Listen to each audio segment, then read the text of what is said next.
Olá, família Planet W, tá de volta aqui, continuando a nossa playlist Doutora Renata versus Minoxidil. Já vou convidar vocês a seguir nossa playlist que vai ter vídeo todos os dias nessa semana aqui, falando sobre minoxidil oral. O vídeo de hoje é falando sobre os efeitos colaterais do uso do minoxidil para calvície, né? Porque o minoxidil ele foi para a gente usa também para outras doenças, não é só para calvície, né? Certo. Então vamos aproveitar, deixa falar, doutora, quais são os efeitos colaterais. Isso você vai falar para homem ou para mulher, individual?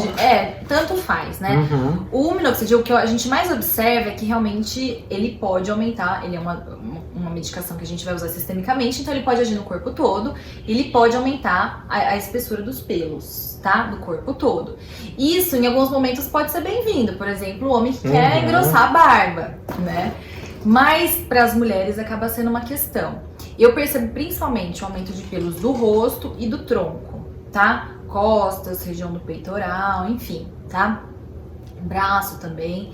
Mas os homens normalmente se incomodam menos com isso. Para as mulheres é uma questão um pouco mais complicada. E doutora, a gente sabe que o uso do minoxidil oral é só com prescrição médica e também tem a ver com a alteração de pressão. Então precisa ter um acompanhamento. O acompanhamento é durante todo o tratamento, é inicial?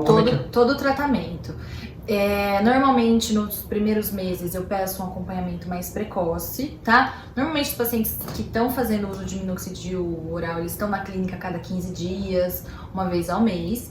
E aí quando a gente começa a fazer uma fase de manutenção a cada 3 meses, tá? É o que eu costumo fazer. Então, a gente falou dos pelos, né? Uma outra coisa que é importante que os pacientes saibam é que o minoxidil, ele tem essa alteração de pressão e ele também tem uma alteração do batimento cardíaco. O paciente pode sentir palpitação, batedeira e ter alguns sintomas relacionados a isso, tá? Entendi. A pressão, quando ela fica baixa, ela pode ter riscos, né? Risco de desmaio, risco de... enfim... Então, assim, pacientes que já tendem a ter a pressão baixa não seria recomendado, é isso? Seria recomendado, se tivesse indicação, fazer doses mínimas. Começar com uma dose bem baixa e a gente ir aumentando. Quem vai saber indicar isso vai ser o médico especialista. Então, a gente não tá aqui para incentivar a automedicação, tá? Tanto é que é um assunto que eu trouxe uma doutora para falar, e a doutora tem muitos estudos aí na área do minoxidil. Não tem pessoa melhor para vir aqui no canal falar desse assunto. Obrigada mesmo. Outra coisa importante, isso eu já vi também, não tão comum quanto os pelos no corpo, mas não é tão raro assim, que é o inchaço nas pernas. Tá? Inchaço nas pernas é uma coisa que pode acontecer e eu já tive alguns casos de inchaço na face também, tá? Então isso é uma coisa que a gente também tem que ter esse segmento e a gente consegue ir tateando e observando. Às vezes nem o próprio paciente se percebe inchado, tá?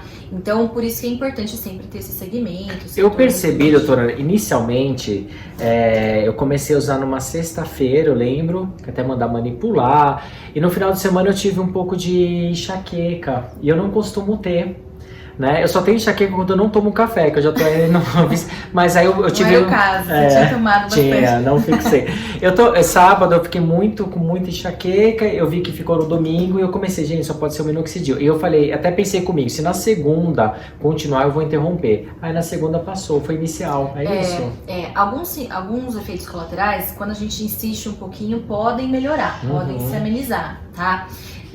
Tudo isso que eu falei, exceto pelo aumento de pelos, tende a ter uma regressão. A gente tem que entender qual que é a frequência e qual que é a intensidade desse efeito. A dor de cabeça, né, a enxaqueca, pode ser até secundária a uma alteração de pressão que tenha tido e não tenha percebido, né? Uma pressão baixa, um baixo débito que fez tua cabeça acusar que estava tendo alguma coisa alterada ali. Então, é um dos sintomas da pressão tá alterada. E eu acho que isso a gente não tinha nem conversado sobre, eu senti. E eu sou uma pessoa que eu... Real, eu vou cortar, vai deixar. O que foi, meu Deus? Eu vou cortar essa parte. Não, Assustou. olha lá, você não acredita que eu tinha aqui. É uma princesa, a cara do pai. Bom, então eu percebi um pouco dessa enxaqueca no sábado, eu logo liguei ao uso do medicamento. No domingo persistiu, mas aí depois parou.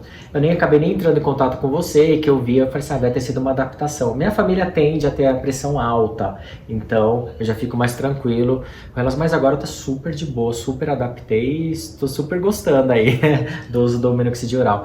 Então temos aí, doutora, recapitulando, aumento de pelos. Que a gente chama de hipertricose, então aumento de pelos, engrossamento dos pelos que são muito finos e também pode aumentar pelos no lugar que antes você não tinha. Por exemplo, na mulher não é comum ter pelo nas costas e pode aparecer. Uma pelugemzinha ali, né? É um pelo que incomode. Então, o aumento dos pelos é o principal, mais comum.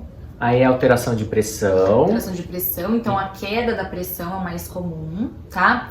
A alteração, uma coisa que eu não comentei também, que pode acontecer, é a alteração do eletrocardiográfica. Então, o paciente que tem arritmia, que tem alteração já do ritmo cardíaco, então o eletrocardiograma é aquele exame que coloca vários eletrodos e a gente vê como que funciona a atividade elétrica do coração.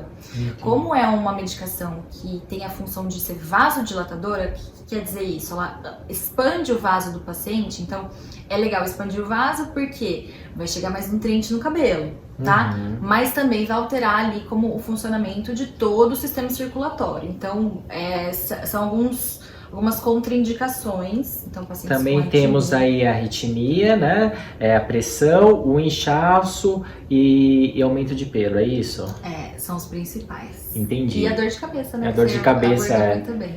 Doutor, você vê, né? Eu sempre falo pra doutora que eu consigo perceber tudo muito rápido no meu organismo. Qualquer coisa, qualquer alteração, eu já percebo, já associo. Então fica aí a dica pra vocês se conhecerem mais, né, doutora? Isso é muito importante, isso que o Wesley tá falando, porque assim, o acompanhamento médico, o médico, ele tá aqui pra ficar à disposição, realmente, qualquer dúvida, qualquer coisa. E é importante que os pacientes tragam isso pra consulta. Eu percebi isso, é normal? Pode ser do meu tratamento? Pode não ser? E aí, nisso, a gente vai ajustando a dose, tá? A nossa principal função é descobrir qual que vai ser a melhor dose tolerada por cada paciente. Entendi. Tá? Então, tem pacientes que toleram doses muito baixas e tem pacientes que não toleram dose nenhuma. Com doses mínimas, tem efeitos colaterais que são importantes, que atrapalham o dia a dia, tá? E tem pacientes que eu consigo aumentar bastante a dose. Então, trazer essas informações, olha, eu percebi que meu corpo tá diferente, que eu tô sentindo que no fim do dia minha perna tá mais inchada. Isso é legal, que tenha percepção e que leve para o médico saber o que fazer. Eu acho que agora a gente já conseguiu esclarecer a importância do acompanhamento médico, da prescrição médica, né? Conscientizamos a galera. E eu acho que eu vou finalizar aqui e a gente já vai iniciar o próximo vídeo aí, doutora. Qual que era o tema mesmo? No próximo? Os outros usos do minoxidil oral que não na calvície. Não, para uso do minoxidil oral para outros tratamentos de calvície, não só androgenética, é isso? Não só androgenética. Isso, então chega, encerramos por aqui. Alguma coisa pra falar, doutora? Não, acho que a gente... Você não vai falar, me siga aí no meu Instagram? Eu vou deixar anotado aqui. Eu tô aprendendo. Aqui, ó, a gente não pode se exaltar muito aqui. Bom, eu vou deixar anotado aqui embaixo no box de informações o Instagram da doutora, o meu Instagram também. Deixa o like e continua acompanhando a nossa playlist, certo? Tchau, fui! Tchau! Tchau, tchau.